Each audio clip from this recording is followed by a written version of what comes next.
That would appear to be the least interesting, the least headline-grabbing of Israel's fronts right now.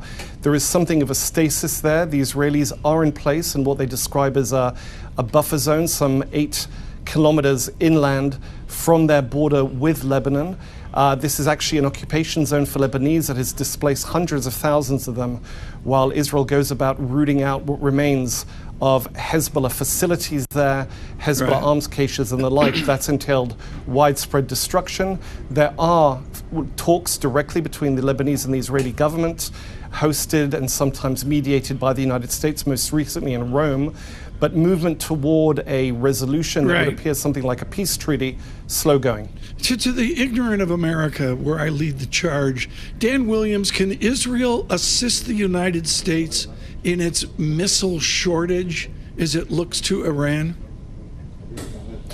It can assist in terms of providing backup. Israel has its own missile defense systems, which are interchangeable or interactive with US systems. They don't use the same ammunition. They're very different. So if you're asking whether the Americans could, for example, take over a quantity of missile batteries from the Israelis, no, that would be too much of a tall order. However, there are reports that some Israeli systems have been sent to the Gulf, either purchased or on loan. That presumably could ease some of the burden, some of the responsibility placed on American systems to provide defense there.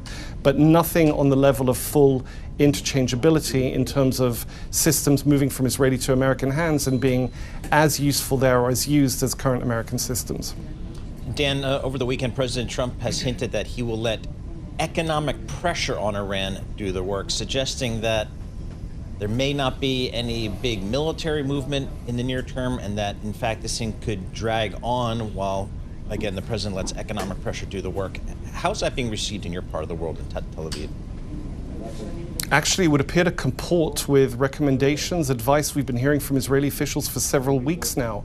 Their understanding is that the Iranian economy, its internal system, are on the verge of collapse.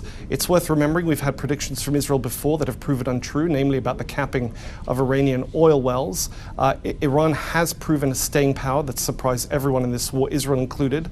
Nonetheless, they look at metrics such as the state of the Iranian currency, the state of unemployment there, and actually just the searing summer weather and how it would affect a country that's had awful problems when it comes to water supplies and electricity supplies.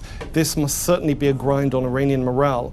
So in the absence of a clear victory, and the Israelis certainly would not want to see a signed deal between Israel and the United States that they would see the Israelis as selling short issues such as Iran's nuclear program. I think they would actually be satisfied to see the Americans maintain an economic grind, economic pressure on Iran by keeping up that blockade of Hormuz, while Middle Eastern partners such as Gulf Arab states find alternative routes for their energy exports. Dan, for the average Israeli on the ground, what's the sense these days? I mean, do they want their government to continue to push aggressively against Iran and other parties, or are they fatigued at this point? There's certainly a fatigue here. I wouldn't say there's a diminution of the fighting spirit. This has been an enormously expensive, costly war for Israel in every respect. It's been costly across the region, but it's worth keeping in mind that the number of Israeli soldiers lost in the 2 years of major fighting here, adjusted for population size, exceeds by more than a factor of 4 the number of soldiers the United States lost in the entirety of the war in Afghanistan and the war in Iran. Wow. Put together, those wars added up to something like 32 years. So there's been an enormous cost here. Keep in mind, it's a conscript military. You have soldiers who didn't choose this as a profession. They didn't choose this as a risk that they would have opted for were it not for national duty. So despite that, however, polls suggest the Israelis are still in the fight. They do want a resolution. When it comes to Iran, and this has really been from the top down, the Israeli Prime Minister has been saying for weeks now that Trump calls the shots. Israel submits to anything the US president decides here. So I think the entirety of the country has agreed that whatever Trump decides is something they're going to have to live with and deal with the downstream effects, specifically the survival of a hostile regime in Tehran, which could potentially down the line try to reconstitute its nuclear program. In May of 2017, President Trump immense emotion and symbolism, visits the Western Wall in Jerusalem. How's he perceived differently now after all we've lived through, Dan?